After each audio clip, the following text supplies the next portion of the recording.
నుంచి రావాలి. ప్రైజ్ లా. ఇప్పుడు మన దావీదు జీవితం తొంగి చూస్తే మనం అనుకుంటాం ఒక గొర్రెల కాస్త కాపరి అని మాత్రం మనం అనుకుంటున్నాం, వాస్తవమే కదా. కానీ విచిత్రం ఏంటంటే 7 అన్నలను కూడా దేవుడు పక్కన ఎత్తేసాడు. ప్రైజ్ లా. కానీ దావీదు ఎందుకు కోరుకున్నాడంటే అరణ్య ప్రాంతానికి వెళ్దామండి. అరణ్య ప్రాంతం ఎన్నో అనుభవాలు నేర్చుకున్నాడో ఈ రోజు మనం జ్ఞాపకం చేసుకుందండి. ఆ అరణ్య ప్రాంతమే దావీదుకి ఏమని తెలుసా, ఒక పాఠశాలగా మారిందండి. Praise the lord. హల్లెలూయా. ఆ మాట చదువుకున్నాడు తెలుస్తుంది. దావీదు ఏ అధికార పాఠశాల నాయకత్వం నేర్చుకోలేదు, కానీ గొర్రెలు కాచే సమయంలో ఆయన కొన్ని అనుభవాలు నేర్చుకున్నాడు. ఆ అనుభవాలు ఏంటంటే ఈ రోజు మనం కూడా ఆ అనుభవాలకు మనం రావాలి. మొదటిగా మనం జ్ఞాపకం చేసుకున్నట్టయితే బాధ్యత నేర్చుకున్నాడు. Praise the lord. ఏ బాధ్యత నేర్చుకున్నాడు? తండ్రి ఏం చెప్పాడు? ఇంట్లో ఉండకుండా గొర్రెలకాయ. Praise the lord. ఇప్పుడు తండ్రి చెప్పిన మాట వింటున్నాడా వింటలేదా? తెలుసుకోకుండా చెప్పాలి. అర్థమవుతుందా? ఇంట్లో అన్నం ఉన్నారు, 7 ఉన్నారు. వాళ్ళ పట్టణ దావత్ ఒక్కడికి ఎంత పట్టింది? ఎందుకు తెలుసా? తన తండ్రి చెప్పాడు. ఏం చెప్పాడు? గొర్రెలకాయ. Praise the lord. ఏం కాయమన్నాడు? గొర్రెలకాయ. ఎక్కడ? అరణ్య ప్రాంతంలో. ఇప్పుడు తండ్రి చెప్పిన మాట విన్నాడా లేదా? బాధ్యత వహించాడు. Praise the lord. ఏ వహించాడు? బాధ్యత నేర్చుకున్నాడు. ఎక్కడ నేర్చుకున్నాడు? అరణ్య ప్రాంతంలో గొర్రెల మధ్య ఉంటూ అదే పాఠశాలగా ఇప్పుడు మొలకెత్తుతున్నాడు. ఎందుకు తెలుసా? రేపు దావీదు జీవితంలో ఇశ్రాయేలు నాయకుడు కావడానికి, రాజు కావడానికి, ముందు తరాల్లో ఒక గొలియాతుని ఎదిరించాలంటే, గొలియాతుని పడేయాలంటే ముందుగానే అరణ్య ప్రాంతంలో బాధ్యత వహించాడు. ఏంటి ఆ బాధ్యత తెలుసా? తండ్రి చెప్పిన మాటను దెబ్బతార్చకుండా, గొర్రెలను పక్కదారు చూడకుండా, పక్క వైపు వెళ్లకుండా రక్షించినప్పుడు ప్రతి విషయంలో కూడా బాధ్యత ఒకటే. తెలుస్తుంది కదా. గొర్రెలో కాపరి ఉంటాడు కదా, కాపరన్న తోటి గొర్రెకి ఏ హాని జరగదు. తెలుస్తుంది కదా. నమ్మి వారి స్తోత్రం చేద్దాం. వాస్తవమే కదా. ఇప్పుడు కాపరి లేకపోవడంకో ఇష్టం వచ్చి లాక్కొని పోతాయి. ఇంకొక మాట, దావీదు ఏం చేశాడు? గొర్రెల మీదకును సింహాలు ఎలుగుబంటి వచ్చినప్పుడు చీల్చి తెలుసుకోవడం చూద్దాం. ఆ నోటులోది కాపాడాడు కదా. ఇప్పుడు దావీదు అనుకున్నా అండి, పోలేదు సరే ఒక గొర్రె పోతే పోయింది అనుకున్నాడా? తెలుసుకోవద్దు. ఇప్పుడు గొర్రెలు చాలా మంది, ఒక 100 గొర్రెలు ఉన్నాయమ్మా. సరే ఒక గొర్రె పోతే పోయింది, సింహాలు తింటే అనుకున్నాడా? అనుకోలా. ప్రాణం తెగించాడు. ప్రాణం పోయినా పర్లేదు, ఇదిగో ఆ సింహాలు ఎలుగుబంట్లాక మందరం వస్తుంటే ఒక గొర్రె తీసుకువెళ్తుంటే వెంటాడి వెంటాడి వెంటాడి ఇంకొక మాట నోరు చీల్చి గడ్డం చీల్చి ఆ గొర్రెలను కాపాడు. ఏ అంత అవసరము? తెలుసుకోవద్దు. ఎందుకు తెలుసా? దేవుడు తన తండ్రి ఒక భాష ఇచ్చాడు. ఈ ఉదయం కాలం దేవుడు మనకు ఒక భాష ఇస్తున్నాడు. తెలుసుకోవద్దు కదా. మరి దేవునికి ఇచ్చినటువంటి జీవితంలో బాధ్యత కలిగి ఉన్నది తెలుసుకోవద్దు కదా.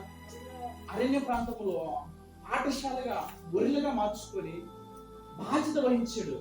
ఒక గొర్రె పిల్ల కూడా తప్పిపోకూడదు, ఒక గొర్రె కూడా ఎటువంటి బలహీనత రాకూడదు, ఒక గొర్రె కూడా ఎప్పుడు కూడా సురుకుగా ఉండాలి, ఏ శత్రువు కూడా అక్కపడకూడదని బాధ్యత కలిగి వహించి తండ్రి మాటకు జమదార్చకుండా, అన్నలు 7 ఒత్తులు పెట్టుకోకుండా కూడా అభిషేకం తీసుకుని వచ్చి కూడా మళ్ళా గొర్రె కాయటానికి వచ్చాడు. Praise the lord. ఏం నేర్చుకుంది తెలుసా? బాధ్యత నేర్చుకున్నాడు. చిన్న చిన్న విషయాల్లో రేపు పెద్ద విషయాల్లో దేవుడు మనకు అవకాశం ఇస్తారు. తెలుస్తుంది కదా. వాస్తవమా కదా? బాధ్యత. మరి ఈ రోజున ఏ బాధ్యత కలిగి ఉన్నారు? దేవుడికి ఇచ్చినటువంటి జీవితంలో బాధ్యత వహిస్తున్నావా? ప్రార్థనలో కానీ, విశ్వాసంలో కానీ, నమ్మకం కానీ, పరిచర్యలో కానీ, ఈ ఆత్మీయ జీవితంలో కానీ దేవుడికి ఇచ్చిన పనిలో బాధ్యత కలిగి ఉంటున్నావా? Praise the lord. దావీదు అరణ్యంలో పాఠశాలగా అనుభవం నేర్చుకుని తెలుసా? దేవుడు అప్పగించినటువంటి ఈ గొర్రెలు, నా తండ్రి నాకు అప్పగించిన గొర్రెలను కాపాడాలి. ఎంతవరకు? ప్రాణం పోయినా పర్లేదు కానీ ఆ సింహాలంటి ఎలుగుబంట్లంటి దావీదు దగ్గర అవి కదా మనసులంటి వెళ్ళబట్టు అవి కదా పంచంగా కొట్టి సంపాదించింది. కానీ విచిత్రం ఏంటిది? ఎలా సాధ్యం? ఎవరు నేర్పించారు? అరణ్యంలో ఏ మానవుడు ఉన్నాడా? అరణ్యం నుంచి ఎవరు తోడున్నారా? అన్నదేమో ఇంట్లో, కానీ ఆ దావీదేమో అరణ్యంలో. ఎవరు నేర్పించుకున్నారు? ఎక్కడ నేర్చుకున్నాడు ఈ అన్ను అంటే? దావీదు అరణ్యంలో నేర్చుకున్నాడు. Praise the Lord. మనుషులు తిరిగిన ప్రాంతంలో, మనుషులు ఎవరు అక్కడి ప్రాంతంలో ఎవరు సహాయం చేస్తున్నారు? బాధ్యత కలిగి నేర్చుకున్నాడు. మనము కూడా దేవుడి విషయంలో చిన్న పనైనా బాధ్యత కలిగి వహిస్తున్నావా? దావీదు అనుకోలేదు, పోతే పోయిందో గొర్రె, ఈ గొర్రె కూడా మామూలుగా తెలుస్తుంది కదా, గొర్రె కూడా కషాయం వాడినా మీకు తెలుసు. ఒక వ్యక్తికి ఎన్ని ఉంటాయి? 100 గొర్రెలు అంటే ఎన్ని తగ్గిపోయింది తెలుస్తుంది, ఒకటే తగ్గిపోయింది కదా. 100 ఒకసారి వేస్తుంటే ఇది ఒకటి సింగిల్ ఏంటి కడుపు నిందిగా తెలుస్తుంది కదా. ఇంక నా కుటుంబం ఏంటి అసలు? ఆ సాహసం దగ్గర నాకు పని ఏంటి? ఇంక నీ సంఘానికి ఎందుకు రావాలి? ఇంకా కాకపోతే నేను ఎందుకు ప్రార్థన చేసుకోవాలి? అసలు నాకు ఏ పని ఎందుకు? నాకు అన్ని ఆరోగ్యంగా ఉంటాయి కదా, సమృద్ధిగా ఉంది కదా అని ఆ పనులు వదిలేసి సంఘాన్ని విసిరేసి సొంత కాలం మీద నిలబడతామని సొంత ఆలోచనతో సొంత తలంపులతో ఆ గొర్రె తప్పిపోయింది. Praise the Lord. అది 100 గొర్రెలు 1 గొర్రె తప్పిపోవటం ఏంది? తప్పితే మొత్తం తప్పిపోవాలి. సరే, ఆ కాపరి వదిలేసి కదా, తెలుసుకోతుంది కదండి, వదిలేయచ్చు కదా. ఇంకా 99 ఉన్నాయి కదా, ఆ 9 పడచ్చు కదా. కాపరి ఎందుకు వెళ్ళి తెలుసా? ఆ గొర్రె కూడా రక్షించబడాలి, ఆ రక్షకుడు మళ్ళీ మనలో చేర్చాలి, ఆ గొర్రె కూడా మళ్ళీ సంఘంలో చేర్చాలి అని వదిలిపెట్టాలి. కష్టపడి వెతికాడు అనుకున్నాడు. అది దొరికిన తర్వాత ఎక్కడ తీసుకున్నాడు? మెల్ల మీద తీసుకొచ్చాడు. ఏమంత అవసరం? Praise the lord. హల్లెలూయా. ఈ రోజున నువ్వు పాపం చేస్తున్నా, అన్యాయం చేస్తున్నా, వ్యభిచారం చేస్తున్నా, దేవుడికి ఇష్టం లేకపోతే బ్రతుకున్నా కూడా దేవుడిని ఎక్కడికిస్తున్నా తెలుసా? ఇంకా భుజాల మీదే మోస్తున్నాడు. Praise the lord. ఇది గ్రహిస్తున్నావా? ఇది ఆలోచిస్తున్నావా? వస్తున్నా పోతున్నాము, దేవుడు మనకు ఒక బాధ్యత ఇచ్చాడే. తెలుసుకోకుండా దావీదు అరణ్య ప్రాంతంలో గొర్రెల మధ్య నేర్చుకుంటున్నాడు, ట్రైనింగ్ తీసుకున్నాడు. ఏం తెలుసా? ఒక్క గొర్రె కూడా తప్పిపోకూడదు, ఒక్క గొర్రెను కూడా తప్పిపోకుండా నా తండ్రికి అప్పగించాలి. సరేలే, ఇంతమంది ఉంది కదా, ఇన్ని గొర్రెలు ఉన్నాయి కదా, ఒక గొర్రె పోతే పోయిందిలే అని దావీదు అనుకున్నట్టయితే ఎలా ఉంటుంది? తెలుస్తుంది కదా. చిన్న పనిలోనే నమ్మకం కలిగి ఉంటుంది. దేవుడు పెద్ద విషయంలో కూడా నమ్మకాన్ని పోయిస్తాడు. రెండో మాటగా మనం జ్ఞాపకం చేసుకుంటే ఆ మాట చదువుకుందాం. తెలుసుకోవాలి. మొదలు ఏంటిది చెప్పుకుంది? బాధ్యత నేర్చుకున్నాం కదా. ఆ మాట మనం చదువు మత్తయి సువార్త 26. ఇక్కడ ఒక వ్యక్తి మనకు కనపడతాడు. ఒక యజమానుడు ఒక 5 తలాంతులను 6, 25, 21, 28 అది యజమానుడు బలా నమ్మకం మంచి దాసుడా, ఈవు ఈ కొంచెంలోని నమ్మకముగా ఉంటివి, నిన్ను అనేకమైన నీవిచ్చేదను, నీ యజమానుని సంతోషంలో పాలు పొందుతుందని అతనితో చెప్పాను. చాలు. ఒక యజమానుడు అంట తన ఊరికి వెళ్ళక ఒకరికి 5 తలాంతులు, ఒక 2 తలాంతులు ఇచ్చాడంట. ఇంకొక 1 తలాంతు ఇచ్చి నేను మరలా వస్తాను తెలుస్తుంది ఏదన్నా అట్టి పెట్టుకోని చెప్పాడంట. మొదటిగా 2 తలాంతులు ఇచ్చిన వాడు 2కి 2 సంపాదించాడంట. 5 తలాంతులు ఇచ్చిన వాడు 5కి 5 సంపాదించాడంట. కానీ 1 తలాంతు ఇచ్చిన వాడు ఏం చేయకుండా వాడు భూమిలో దాపెట్టాడంట. Praise the Lord.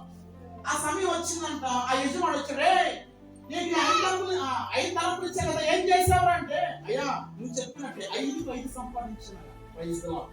రెండో వాడికి నేను 2 తలాంతులు ఇచ్చాను, ఏం చేసావు అంటే, అయ్యా నువ్వు చెప్పినట్టే 2 సంపాదించా. ఇంకొకటి ఉన్నాడే, నువ్వేం చేసావురా ఇచ్చిన తలాంతు అంటే, ఏం చేయలేదయ్యా, భూమిలో దాపెట్టా. Praise the lord. మీకు ఏమైనా అర్థమైంది ఈ విషయంలో? ఏంటి తలాంతులు? తెలుసుకోతుంది కదా. ఏంటి తలాంతులు? 5 ఇచ్చాడు.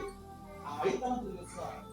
మన ఈ 5 తలాంతులు ఎన్నో కోణాలు ఆలోచించబట్టి ఈ ప్రార్థన జీవితం ఉండాలి.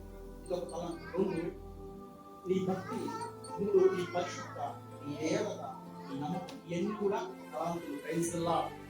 హల్లెలూయా. మరి దేవుడు మనకి ప్రతి వారం చదువుకున్నాడు, నమ్మకంగా విశ్వాసంగా ఉంది.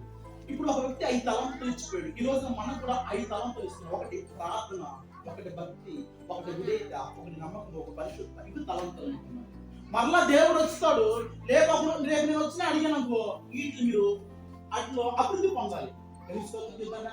ఈ తలాంతులు ఇచ్చిన వాడు 5 సంపాదించాడంటే వాడిని వాడుకున్నాడు. తెలుసుకోవచ్చు కదండి. 2 సంపాదించుడు. ఇదిగో చిన్న విషయంలోనే నువ్వు నమ్మకంగా ఉన్నావు, అలా మంచి దాసుగా. ఇది కదా బాధ్యత వహించడం అంటే. ఇంకొకడు ఉన్నాడు, అయ్యా నువ్వు ఇచ్చిన తలాంతును ఏం చేయాలా? ఒకళ్ళు ఉంటారు పాటలు పడే అవకాశం వచ్చిన పాట, ఒకళ్ళు పరిచర్య వచ్చే అవకాశం వచ్చినా చేయరు, వగోలో ఇంకా ఇలా మనం చెప్పుకోబడితే రకరకాలుగా దేవుడు ఇచ్చినటువంటి ఆశీర్వాదం పొంది కూడా నాకేం పట్టనట్టుగా ఉంటారు. ఇదిగో ఈ తలంపు కూడా అలాగే చేసేది. ఇచ్చిన తలాంతు వాడుకోవాలి కదా, ప్రయోగించాలి కదా. భూమిని దాపట్టడం అంటే ఎంత మూర్ఖుడు, ఎంత అవినీతిగా దేవుని దృష్టిలో నడుచుకున్నాడు, రాస్తున్నారు కదా. దావీదు అలా చేయాల, బాధ్యత కలిగి మనుషులు ఉండలేకపోయినా దేవుడు నన్ను చూసుకున్నారు. బాధ్యత ఓడిపోతే పోయిందిలే, ఇప్పుడు దాన్ని అమ్మిటి పట్టడం ఎందుకు, కష్టపడటం ఎందుకు, అది మరి నా మీద ఎందుకు ఈ కష్టం ఎందుకు అనుకున్నాడా, ఎగబడ్డాడంట. ఎడ్డం జీవించి గొర్రె పిల్లలు కాపాడాడు. Praise the Lord. రోజున దేవుడు నువ్వు ఎటువంటి పాపమైనా, ఎటువంటి అన్యాయస్తురాలైనా, నువ్వు ఎంతమంది నీచమైన బ్రతుకుతున్నా కూడా దేవుడు రక్షించడానికి సమర్థుడు. ఎలా తెలుసా, నీవు ఆయనకి స్థానం ఇస్తే ఇప్పుడు అంటున్నాడు బలా మంచి దాసుడు ఇచ్చుకున్నావు. మరి ఇప్పుడు చెప్పండి, దేవుడు ఇచ్చినటువంటి తలంతుల్లో దేవుడు ఇచ్చినటువంటి జీవుని బాధ్యత వహిస్తున్నావా? అలా మంచిమైనటువంటి దాసుడా, అలా మంచిమైనటువంటి దాసులా అని దేవుడు అంటున్నాడా, అనగలడా? నీవే ఆలోచించాలి. మొదలు ఏం నేర్చుకున్నాడు?